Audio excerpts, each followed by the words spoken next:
Thousands of Iranians are bidding farewell to their legendary commander Qassim Suleimani.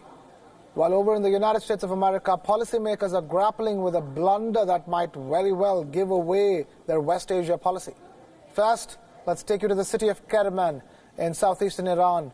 This is where Qassim Suleimani was born, and he spent his formative years too. And this is where he will be laid to rest.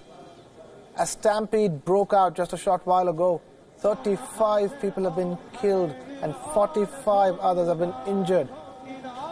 We spoke to Reza Khaste, who is a Tehran-based journalist and was present in Kerman at the time of the stampede.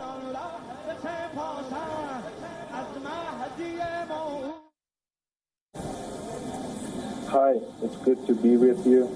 As you mentioned in your remarks, so far 35 people have been confirmed dead by the emergency officials of the country, and 48 others have also been wounded in the tragic stampede during the last funeral of General Qassim Suleimani in his hometown Kerman.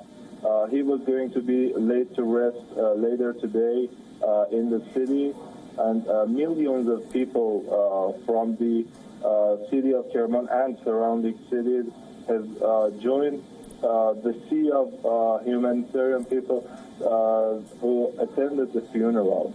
It was the last funeral for General Soleimani after other funerals in Iraq and in Ahvaz, Tehran, Qom, and Mashhad. And it was very important for the citizens of Kerman, so they were very eager and emotional, all of them calling for revenge against the U.S. So this tragic incident happened today. In a short while from now, Soleimani will be buried at the Martyrs Cemetery in Kerman. And just like in Tehran and Ahvaz, thousands have gathered to catch a final glimpse of their slain general. People were seen weeping and unfurling Iranian flags as the three-day mourning period comes to an end. As Iran mourns its general, the U.S. is firefighting a blunder of monumental proportions. This has to do with a leaked letter from the Pentagon. The letter informs the Iraqi government of America's decision to withdraw troops from the country. The reason? Out of respect for Iraq's sovereignty and parliamentary resolution to expel foreign troops. It also warned of increased helicopter traffic over Baghdad as troops get airlifted.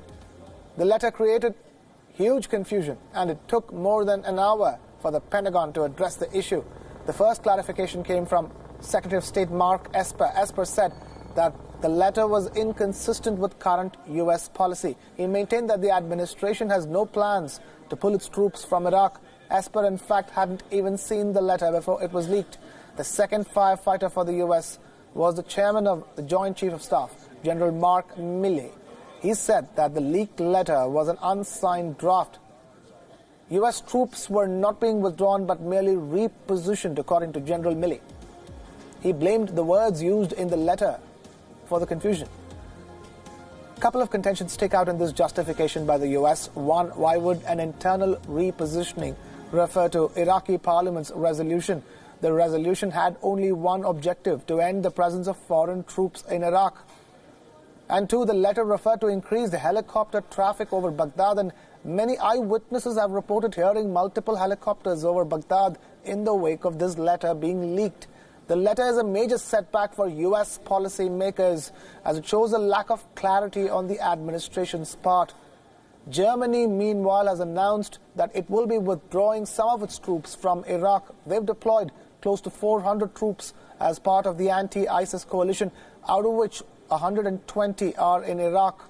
German Foreign Minister Heiko Maas announced that the legal ground for remaining in Iraq was missing after the parliament's resolution. Even as Pentagon remains firm on not pulling its troops out, the U.S. Treasury Department is reportedly drafting the first set of sanctions on Iraq. And while Trump threatens to attack cultural sites in Iran, both Mark Esper and Secretary of State Mike Pompeo have ruled out such a grotesque action. Such mixed signals have revealed a lack of clarity from the U.S. administration when it comes to Iran. This at a time when Iran is united in its opposition to the US. A US withdrawal would have huge implications on West Asia as a region, and not just politically. Over the years, the Americans have made huge investments in Iraq's economy and military. Imports from the US account for 57% of Iraq's arsenal. Russia is a distant second at 20%. Trump claims that US expenditure in West Asia has been a whopping $7 trillion. Considering the magnitude of American missions in the region, this figure could very well be right. Over a 9-year period, the US has spent $60 billion in rebuilding Iraq. This translates to around $15 million every day. Post-2014, the US has invested $25 billion in Iraq's military alone. This includes weapons, training programs, and military bases. This is the debt that Donald Trump wants Iraq to settle before he pulls his troops out.